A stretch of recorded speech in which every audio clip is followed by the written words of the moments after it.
dissolução. Nós já sabemos como é que a sociedade empresária nasce, né? Sociedade empresária só nasce, se torna sujeito de direitos e obrigações na hora que registra os seus atos constitutivos no órgão competente. Pronto. Registrou os seus atos constitutivos, nasceu a sociedade. Chega o momento que ela morre. Nem sempre, né? Nós temos sociedades aí de 200 anos, 300 anos, mas pode acontecer que um dia essa sociedade vá morrer. E é exatamente assim. Nasceu com os atos constitutivos, vai morrer com a dissolução dela. Eu posso ter dissolução, eu posso ter liquidação. Hoje é o dia da dissolução, tá? Como é que eu vou dissolver uma sociedade empresária? Eu posso dissolver essa sociedade empresária de duas formas. Eu posso dissolvê-la parcialmente ou totalmente, certo? A dissolução pode ser parcial ou ela pode ser total. Se eu for dissolver essa sociedade parcialmente, eu vou encontrar esses requisitos lá no artigo 1028 a 1032. Eu tô com o Código Civil aqui do meu lado, tá? Só para eu ter certeza que não tô falando para vocês o artigo errado. É o artigo 1028 até o 1032. 28, 29, 30, 31, 32. 5 artigos apenas que falam da dissolução parcial da sociedade. E eu tenho 33, 34, 35, 33, 34, 35, 36, 37 e 38, 6 artigos para falar da dissolução total da sociedade. Então, em 11 artigos, eu sei como é que a sociedade se dissolve, certo? E nós vamos conversar sobre eles de uma forma um pouquinho mais leve, mais suave, para não exigir que você tenha uma leitura tão aprofundada, porque você sabe que esses artigos da nossa legislação, eles precisam de tradução, né? São um tradutor simultâneo, você lê e tem que ter um tradutor, porque senão dá para você entender o que o legislador escreveu ali, tá? Mas esses 11 artigos nós vamos discutir eles agora. Pronto? Então, eu posso dissolver, já sabemos, parcial ou total, né? Eu posso dissolver tanto a parcial quanto a total de duas formas, amigavelmente ou judicialmente. Tudo na vida é assim, ou vai ser por amor, ou vai ser pela dor, ou vai ser amigavelmente, ou vai ser judicialmente. Quando eu vou fazer uma dissolução amigável, os sócios querem dissolver a sociedade. Seja parcial, seja total, não importa. Os sócios chegaram à conclusão que não querem mais continuar com aquela sociedade. Gente, é a coisa mais simples do mundo. Simples, claro, uma série de requisitos, mas simples de ser feito. É um aditivo, é como um aditivo contratual. Quando você tem uma sociedade em funcionamento e essa sociedade sofre qualquer tipo de alteração, você faz um aditivo contratual, vai lá e averba na junta comercial ou no cartório civil de pessoas jurídicas, certo? Que são os órgãos competentes para isso. Quando você vai dissolver essa sociedade amigavelmente, seja parcial, seja total, não importa, mas é amigável, é a mesma coisa. Você vai fazer um aditivo contratual, uma boa função para advogados, viu? Porque é obrigatório a presença de advogado nos aditivos contratuais, nas confecções de contratos, tem que ser feito por advogado, tá? A lei exige. Muito bem. O advogado vai preparar um aditivo contratual, especificando como é que a sociedade vai se dissolver e os sócios todos vão assinar, vai preencher todos os requisitos, vamos averbar no órgão competente, dissolveu-se a sociedade. A gente já fala da responsabilidade dos sócios depois da dissolução, mas a princípio, amigavelmente, é só isso. O problema é que para você dissolver uma sociedade amigavelmente não é uma coisa muito comum. Geralmente, quando você vai dissolver uma sociedade, seja parcial, seja total, sempre vai ter assim um sócio que não quer, ou a gente está dissolvendo a sociedade porque houve uma briga societária, ou porque houve algum problema de um dos sócios estar prejudicando a empresa por alguma razão, e aí a gente vai depender de um processo judicial para isso, certo? Todo processo judicial, vocês sabem, vocês estudaram direito, tem contraditório e ampla defesa. Então, o sócio que está sendo excluído por qualquer razão, se for parcial ou se for total, o sócio que não queira dissolver essa sociedade, ele vai ter direito de apresentar todos os seus argumentos, todas as suas defesas e fazer tudo normal, porque não se afasta, não se afasta do poder judiciário, nenhuma ameaça ou lesão ao direito, né? Ele tem direito de ir lá se defender no contraditório dele. Pronto? Muito bem. Mas aí, eu já sei que ela pode ser parcial, total, amigável ou judicial. Essa dissolução da sociedade, ela tem, a princípio, 2 atos. Ela é responsável por 2 atos. O primeiro ato vai desmanchar, romper o vínculo dos sócios. Vai romper o vínculo que um sócio tem com o outro. Geralmente, principalmente quando for uma sociedade limitada, nas sociedades por ações isso muda um pouquinho. Mas quando for, Evânia, quando for uma sociedade limitada, que é uma sociedade de affectio societatis, numa sociedade limitada você faz sociedade com um amigo, com um parente, com um conhecido, com alguém que você tem algum tipo de afinidade. Em regra, não significa que os sócios vão ser amigos, mas em regra é isso que acontece. Então, quando se rompe esse vínculo, ou parcialmente ou totalmente, o primeiro ato é desmancha esse vínculo, rompe esse vínculo entre os sócios. Mas vai ter também um segundo ato. Esse segundo ato é quando desobriga os sócios da relação que eles tinham com a sociedade. Por exemplo, numa dissolução parcial, quando a gente está tirando só um sócio da sociedade, esse ato de excluir um sócio da sociedade rompe o vínculo que ele tinha com a sociedade em si, não só com os sócios. E quando eu falo com a sociedade, vai incluir os terceiros que negociam com essa sociedade, os contratos que essa sociedade tem, rompe esse vínculo, acaba essa obrigação, certo? Acaba essa obrigação. Quando estamos excluindo um sócio, tá? Quando o sócio está se retirando da sociedade, não é bem assim. A gente já vai ver lá, tá? Muito bem. Então, estamos pondo fim na nossa sociedade. Quais são as causas que eu posso pôr fim numa sociedade? As causas que eu posso pôr fim numa sociedade total. Vou dissolver totalmente essa sociedade. Ela vai deixar de existir, tá? Eu tenho algumas causas que a lei me permite. Uma das causas é a vontade das partes. Pronto. Os sócios querem dissolver a sociedade, não querem mais manter, acabou o vínculo que eles tinham, não tem mais interesse em manter, eles querem dissolver totalmente. Quando existe a vontade das partes, em regra vai ser amigável e não tem problema nenhum. Vou espirrar. Pronto, vai lá. Essa é a primeira causa. Depois eu tenho uma outra causa. A outra causa, que se chama decurso do prazo, ela não é muito comum, porque as sociedades, em regra, elas não têm um prazo para acabar. Elas não existem nós vamos montar uma sociedade hoje e ela vai se dissolver daqui 3 anos. Em regra, isso não existe. No dia a dia das sociedades, isso não existe. Mas é uma causa de dissolução parcial. Primeira é a vontade das partes, segunda é decurso do prazo. Acabou o prazo que a gente tinha feito à sociedade, então ela vai se dissolver de pleno direito porque acabou o prazo, tá? Terceira causa é a falência da sociedade empresária. Agora, a falência da sociedade empresária é um assunto tão extenso, a gente até já falou numa live sobre falência, mas eu juro que falência cabe umas 5, 6 lives, tá? Pra gente falando detalhadamente sobre ela. E uma das causas de término de uma sociedade é naturalmente a falência. Só que quando ocorre a falência, esse término é judicial. Não existe término por falência por vontade das partes, tá?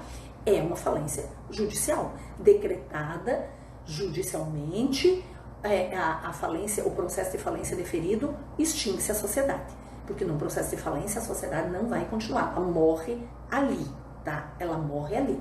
Eu não quero me aprofundar muito em falência, porque falência, se a gente se aprofundar em falência, nós ficamos aqui 3 horas só falando de falência, tá? Nós vamos fazer coisas mais específicas para isso, tá? Agora, uma outra causa, eu já falei 3, né? Eu já falei vontade das partes, eu já falei decurso do prazo, eu já falei falência. A quarta causa, exaurimento do objeto. Exaurimento do objeto. E essa causa já é mais comum, tá? Essa causa já é mais fácil de se encontrar.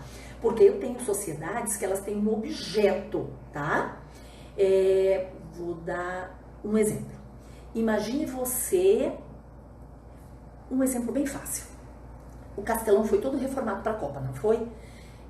Quem está aqui em Fortaleza sabe do que eu estou falando. O nosso estádio Castelão, ele foi refeito todinho para a Copa. E na época da Copa, a gente teve um fluxo muito grande de pessoas naquela região. Circulava muita gente, tinha muito turista aqui na cidade, estava muito grande. Eu poderia ter feito uma sociedade para ela funcionar só na época da Copa. Por exemplo, eu poderia ter feito um restaurante de servir quentinhas só na época da Copa. Então eu tinha um prazo para começar e um prazo para terminar. Eu ia começar quando a Copa começasse e a minha sociedade ia terminar quando a Copa terminasse, certo? Isso é exaurimento do objeto. A sociedade se dissolve em razão disso. É muito comum uma sociedade, a gente estudou ontem em sociedade em conta de participação, ou então sociedade por propósito específico, que é um outro tipo de sociedade por propósito específico, é quando a sociedade ela é constituída para aquele objeto. Então, na sociedade em conta de participação que a gente viu ontem, elas podem ser feitas assim, para construir um centro comercial. Então, eu faço a sociedade que ela tem dia para começar e ela tem dia para terminar, certo? Essa é uma das causas de dissolução da sociedade por exaurimento do objeto. Quarta causa, tá? Aí eu tenho uma causa que é assim, ó, por inexequibilidade do objeto social. Eu fiz uma sociedade para ter um objeto social e esse objeto se tornou inexequível. Vamos imaginar o exemplo da Copa de novo, tá? Imagine você que eu montei uma sociedade para vender refeições na época da Copa, por exemplo, né? E ela tinha um dia para começar e um dia para terminar, pronto. Só que durante o período da Copa aconteceu uma pandemia que estamos vivendo agora. Imagine essa pandemia na época da Copa. A Copa teria que ter sido suspensa, certo? A Copa teria, como os jogos agora foram transferidos para 2021, né? Os jogos foram transferidos para 2021. Então, se eu tinha feito uma sociedade para funcionar, servindo quentinha na época da Copa do Mundo, e a Copa do Mundo foi adiada por qualquer razão, ela não aconteceu, então houve uma inexequibilidade do meu objeto. Não adianta eu abrir, eu não vou ter cliente, eu não vou ter nada, meu objeto era aquele e aquele objeto deixou de existir. Isto é a quinta forma de eu conseguir uma dissolução de uma sociedade. Agora eu vou falar a sexta. E quando eu falar a sexta, eu quero que você preste muita atenção, porque eu acho que é a sexta que vai cair na sua prova, tá? Acredito piamente que é a sexta que vai cair na sua prova. Oi, Racine, tudo bom? Olha só, a sexta, eu gosto de dar tchauzinho pro povo, tá? Por isso que eu fico aqui. A sexta situação, presta atenção em mim, é quando a sociedade se torna unipessoal. Ela é uma sociedade com vários sócios, 2 ou 3 sócios, e um sócio sai ou 2 sócios saem e se tornou uma sociedade de uma pessoa só.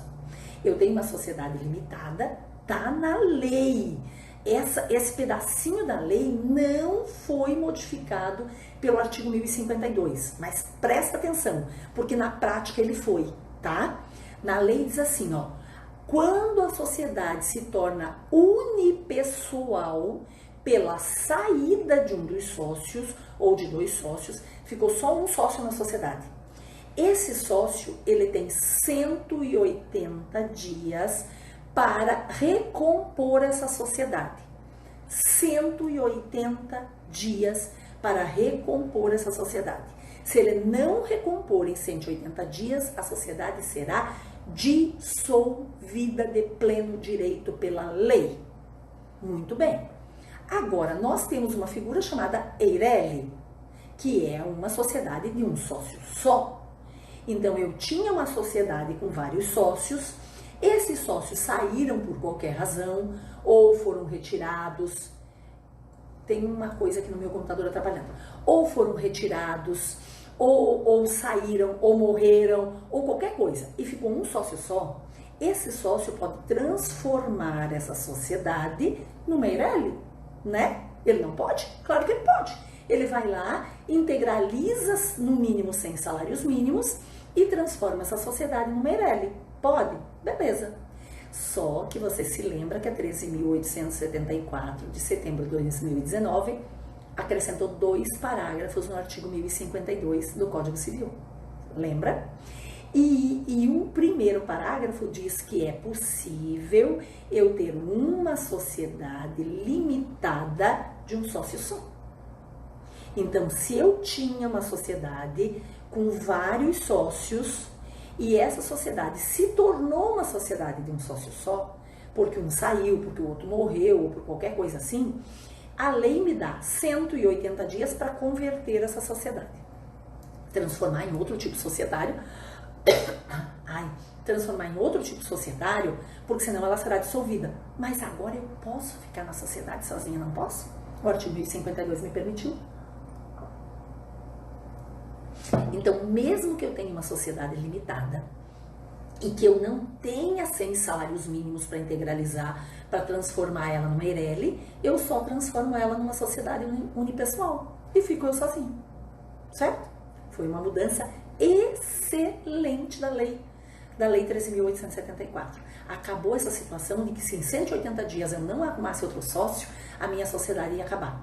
Isso não existe mais, tá? Porque agora eu posso transformar ela numa sociedade de um sócio só. E aí eu tenho um 7º motivo, né? A gente já falou 6, agora eu tenho um 7º motivo, que são as causas contratuais, tá? Aquelas coisas que estão escritas no contrato. Eu posso colocar, tô falando para vocês desde o começo, que contrato social, ele é direito privado, né? Direito privado, lei entre as partes. Eu posso fazer tudo que a lei não me proíbe. Então, eu posso escrever no meu contrato social as causas que a minha sociedade vai se dissolver. Eu posso, por exemplo, dizer que se um sócio morrer, a sociedade vai se dissolver. Eu posso dizer que se um dos sócios se retirar, a sociedade se dissolve. Aquilo que eu escrever no meu contrato e que não seja contrário à lei, eu posso dissolver a sociedade, tá? Então, vamos lá? Estamos falando de dissolução total da sociedade, tá? Total da sociedade. Eu dei para vocês 7 motivos.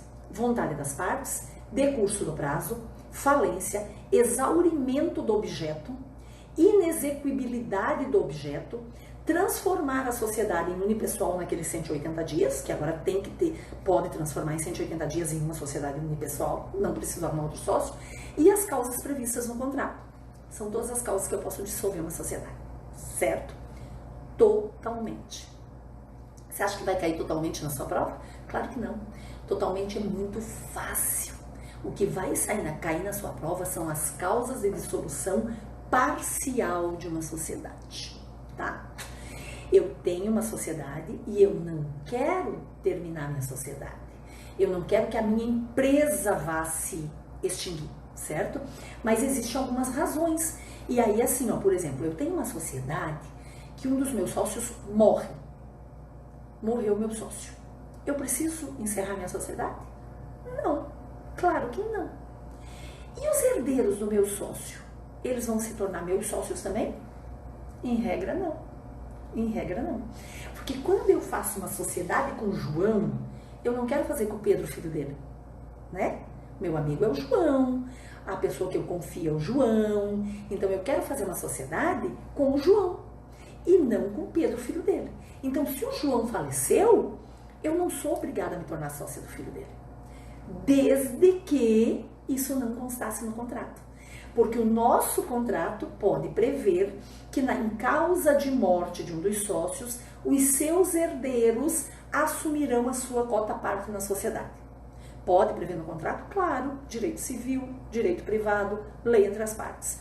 Agora, caso o contrato não preveja nada disso, não tem nada disso escrito no contrato, o herdeiro não vai se tornar meu sócio. Como é que se resolve nessa situação? Nessa situação vai ter que ter um balanço específico para a data. Toda sociedade precisa fazer um balanço anual, a gente já conversou sobre isso, né? Tem que ter um balanço real feito sempre que termina o ano fiscal. Mas quando acontece esse fato extraordinário como a morte de um sócio, o balanço é específico para a data. Porque eu preciso saber quais são naquele dia da morte, quais são os ativos e os passivos da minha sociedade. Porque os herdeiros vão receber a cota parte que caberia ao pai, à mãe, a pessoa que faleceu, certo? E aí eu faço um balanço específico e pago a cota parte para o herdeiro que saiu, certo? Agora, a segunda causa de dissolução parcial, ela é mais complicada um pouquinho, tá? Se liga aqui em mim, se liga aqui no movimento, presta atenção. A retirada dos sócios. O sócio pode ser retirado por vontade dos outros sócios, ou ele pode ser retirado porque ele mesmo quer sair, né? Nem casamento dura para sempre, que tirar a sociedade. Não pense que te quero mal, apenas não te quero mais. É assim na sociedade também. Não pense que vou me tornar seu inimigo, apenas não quero mais ser seu sócio, certo? Posso sair? Claro que posso, na hora que eu quiser, certo? Eu preciso comunicar os meus sócios com antecipação. Lógico, a gente já vai ver isso numa questão que eu preciso comunicar meus sócios com antecipação. Mas eu saio da sociedade na hora que eu quiser. Ponto. E como é que fica? Pego meu porta-retrato, enfio debaixo do braço e vamos embora? Claro que não. Também vai ter um balanço específico para a data, porque eu preciso verificar todos os ativos e os passivos dessa empresa, porque os ativos dessa empresa têm que ser devolvidos para o sócio retirante, ele tem que receber a parte dele, e aí a gente vai verificar se os sócios que ficam vão adquirir, se nós vamos reduzir o capital social, mas isso é assunto para uma outra aula. Mas tem que ter um balanço específico para verificar os ativos e os passivos desse sócio retirante, entregar o valor dele e ele vai-se embora. Ele vai-se embora, vira as costas para a empresa? De jeito nenhum. Ele continua responsável pelos passivos dessa empresa por mais 2 anos. E presta atenção como é interessante você saber isso, ó. Ele saiu hoje, dia 9 de abril, né? Tô perdida nas datas. Ele saiu hoje, 9 de abril de 2020. Ele vai se tornar responsável ainda até 9 de abril de 2022. Mas ele só é responsável das coisas que aconteceram daqui para trás. Claro, do dia que ele saiu para trás. Do dia que ele saiu para frente, ele não tem mais a responsabilidade. Só que eu vou lhe dar um exemplo para você entender. Imagina você que o sócio se retirou da sociedade hoje, 9 de abril. Mas aqui para trás, enquanto ele era sócio, ele tinha muitos empregados, tá? E aí, um desses empregados, ao ser demitido daqui 1 ano, resolveu acionar a empresa judicialmente. Esse sócio retirante é responsável? Claro que sim. Pelo período que ele estava daqui para trás. Esse 1 ano daqui para frente, não. Mas do período que ele estava daqui para trás, ele é responsável, sim. Isso é a mesma coisa com o credor, isso é a mesma coisa com o credor que vai fazer uma execução judicial, extrajudicial, a mesma coisa. A dívida que era daqui para trás, imagine que tinha um credor que tinha um crédito com a empresa para ser pago em 15 parcelas, tá? Estou dando um exemplo aqui hipotético, em 15 parcelas. No dia que o sócio saiu, existia em atraso 10 parcelas. E aqui atrasou as outras 5. Quando a sociedade empresária for ser executada, esse sócio retirante é responsável pelo débito daqui para trás, enquanto ele estava. Por mais 2 anos, viu? Por mais 2 anos depois que ele se retirou. Isto é uma das possibilidades de retirada do sócio para uma dissolução parcial. O sócio também pode ser retirado por vontade dos outros sócios. Se eu tenho um sócio que está pondo em risco a administração da empresa, se eu tenho um sócio que está má gerindo a empresa, que eu tenho um sócio que está fazendo algum desfalque na empresa, que eu tenho um sócio que não contribui com o seu percentual da empresa para pagamentos de passivos ou para aumento de capital ou para qualquer situação, esse sócio está prejudicando a empresa, ele pode ser retirado pelos outros sócios, pela maioria do capital social, não é pela maioria dos sócios, viu? Pela maioria do capital social. Se eu tenho um capital social, eu tenho, por exemplo, 3 sócios, um tem 30%, o outro 30%, o outro 40%. Esses 2 sócios, um tem 30 e outro tem 30, juntou 60. Eles têm a maioria do capital social, tá? Então, eles podem excluir, inclusive, o sócio que tem 40% mais do que cada um individualmente. Porque quem faz a maioria do capital social decide os rumos da empresa. Agora, de jeito nenhum, sociedade empresária vai excluir um sócio sem dar a ele o direito do contraditório, tá? Ele precisa ter o contraditório. Vamos tentar fazer isso assim, ó. Vamos fazer isso dentro da sociedade sem levar para a justiça? Então, esse sócio vai ser convocado para uma assembleia. Todos os sócios vão ser convocados para uma assembleia. Todos os justos motivos têm que estar ali. Todos os justos motivos. Tem que existir um justo motivo. A decisão da assembleia é soberana. A decisão da assembleia é soberana. Registra-se a ata da assembleia. Averba-se essa ata lá nos atos constitutivos da empresa para poder excluir o sócio. E se o sócio se rebelar? Se ele disser, daqui eu não saio, daqui ninguém me tira. Ele tem direito de acionar a justiça? Claro que sim. Não se afasta do poder judiciário, ameaça ou lesão ao direito. Não é verdade? Ele tem direito sim de contestar essa exclusão judicialmente. E aí a exclusão dele, oficialmente, só vai ocorrer com a sentença transitada em julgado. Com o processo de decisão transitada em julgado, exclui-se esse sócio que foi lá discutir para a justiça, tá? Existe aí uma outra possibilidade. Existe uma possibilidade que é a liquidação das cotas sociais. Eu tô só de olho na hora. Porque assim, ó, se eu sou sócia de uma empresa, a cota social dessa empresa é meu patrimônio ou não é meu patrimônio? Imagine você que nós somos 3 sócios na empresa, não é verdade? E cada sócio tem uma cota parte dessa empresa. A minha cota parte é meu patrimônio. E sendo meu patrimônio, responde pelas minhas dívidas pessoais, não é verdade? Responde pelas minhas dívidas pessoais.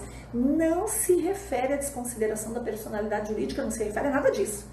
Porque quando eu desconsidero a personalidade jurídica, é porque a empresa tem dívida, né? A empresa tem dívida. Aqui não é a empresa que tem dívida, é um dos sócios. Eu, como sócia da empresa, tenho uma dívida pessoal. Claro que o meu credor pode pedir a liquidação da minha cota-parte na empresa, porque é meu patrimônio. Se eu vou pedir a penhora do patrimônio de um devedor, o que eu faço? Bacen-Jude, vou atrás dos órgãos, né? Vou pro Detran, saber se tem carro no nome dele, vou para o registro de imóveis, saber se tem imóveis no nome dele, saio procurando o patrimônio.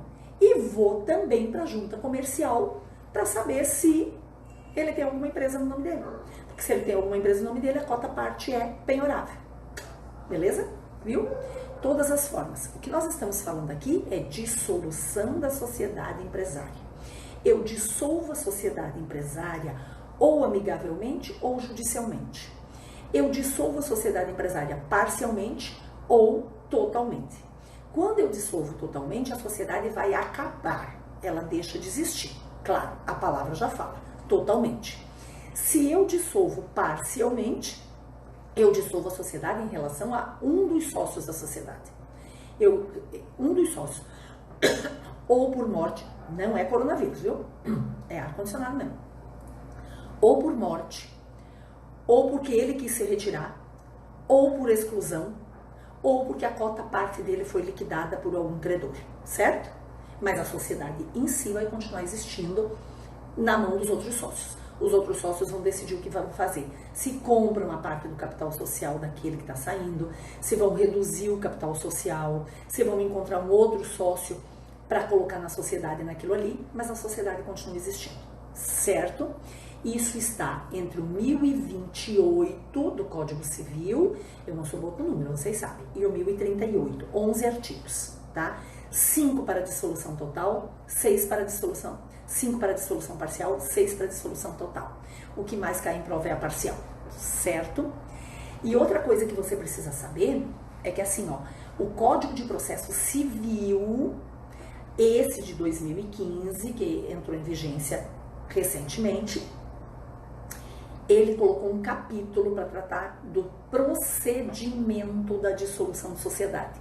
No Código Processual Civil anterior, de 73, não existia, tá? Não existia esse procedimento, quais são as normas processuais para uma dissolução judicial de uma sociedade. O Código de Processo Civil inovou, colocou lá no artigo 599 uma regra para o procedimento. Claro que a aula não é de processo civil, eu só estou lembrando vocês disso, porque vocês têm 12 artigos para ler. 11 do Código Civil e 1 do Código de Processo Civil, tá? Quando a gente faz um curso de processo civil, eu já dou os artigos todos mastigadinhos para vocês, tá? Para você não ter o trabalho de correr lá, ler o artigo, tentar entender o artigo. Eu já mapeio o artigo e eu já dou no curso mapeadinho. Mas aqui, como é só uma live de meia hora, eu quero que vocês estudem os 11 artigos, do 1028 ao 1038 e mais o 599 do CPC, tá? Que é pra gente entender isso. Bora para a questão do dia, bora para as questões do dia, entender como é que se dissolve uma sociedade, conteúdo leve, né? Esse é um conteúdo, e depois o povo diz que direito empresarial é difícil. Direito empresarial, gente, é melzinho na chupeta, tá?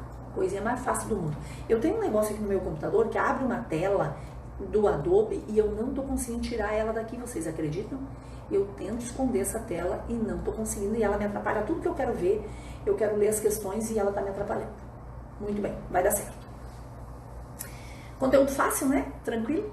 Vamos ver se a gente entendeu? Vamos? Só ver se a gente entendeu para saber se o que estudamos deu certo? Questão número 1.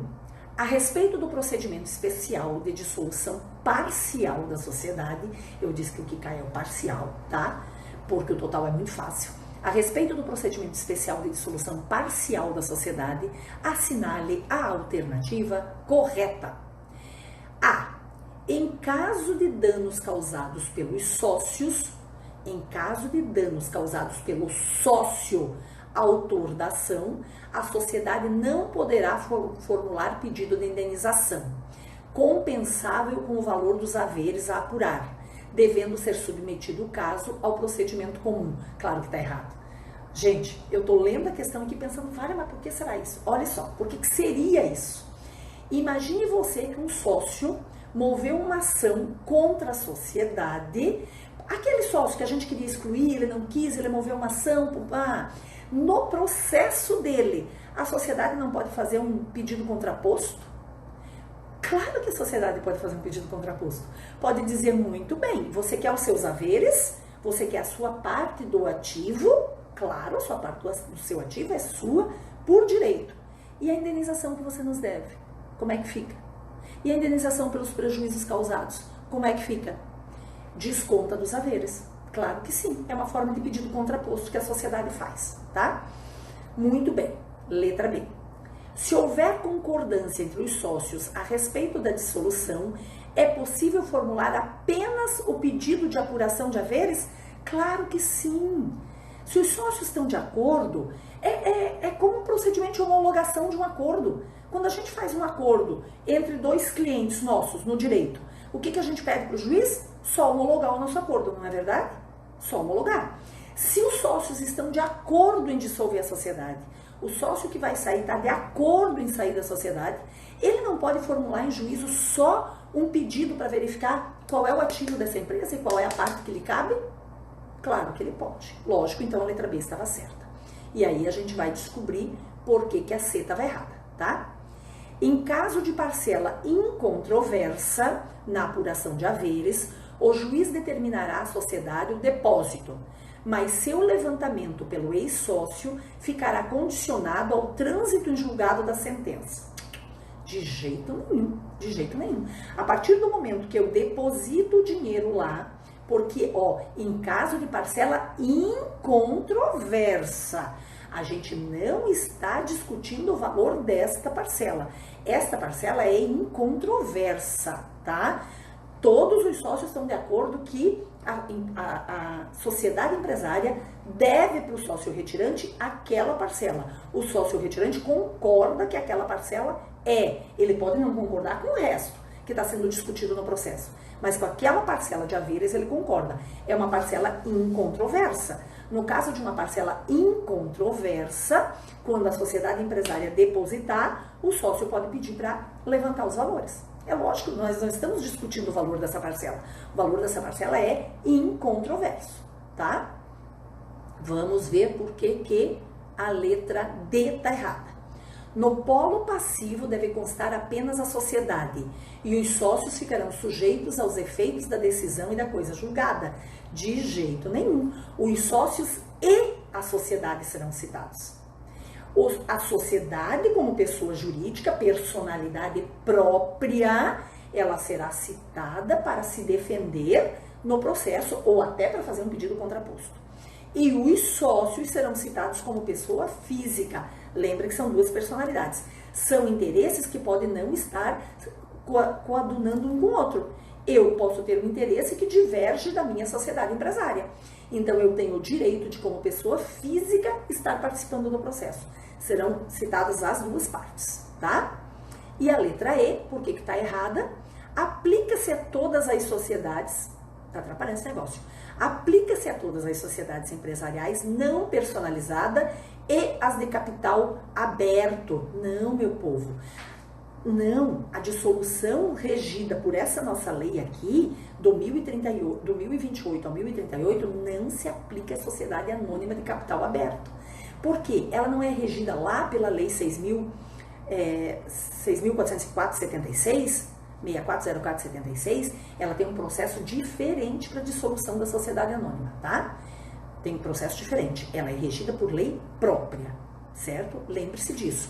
E quando existe lei própria, não se aplica o Código Civil, tá? Sempre, não é só para a sociedade anônima, não, tá? Quando existe legislação própria, específica, não se aplica a lei geral do Código Civil. Feito? Vamos responder mais uma questão, só mais uma, tá? Que já estamos com 42 minutos de live. Nas sociedades limitadas, quando a maioria dos sócios representativa de mais de metade do capital social entender que um dos sócios está pondo em risco a continuidade da empresa por atos de gravidade inegável, o que a sociedade poderá fazer? Poderá excluí-lo da sociedade mediante alteração do contrato social, desde que prevista nesse a exclusão por justa causa. Por que eu trouxe essa questão? Porque eu quero ler um artigo para vocês, tá? Eu escolhi essa questão a dedo, porque nessa questão também houve uma alteração da Lei 13.874 de 2019. Ela alterou o parágrafo único, mudou totalmente o parágrafo único do artigo 1085. Então, como isso aqui é uma pegadinha de prova, pode cair na sua prova porque é muito recente, eu fiz questão de trazer essa questão e o artigo para a gente ler, tá? O artigo 1085 diz assim, ó, ressalvado o disposto no artigo 1030, quando a maioria dos sócios representativa de mais de metade do capital social, lembra, não é número de sócio, é valor do capital social, entender que um ou mais sócios estão pondo em risco a continuidade da empresa, em virtude de atos de inegável gravidade, poderá excluí-lo da sociedade, mediante alteração do contrato social, desde que prevista no contrato social a exclusão por justa causa. Então, tem que prever no contrato social que existiria a exclusão por justa causa se o sócio colocar em risco a sociedade. Só que aí a lei mudou o parágrafo único, tá? E o parágrafo único agora tem a seguinte redação.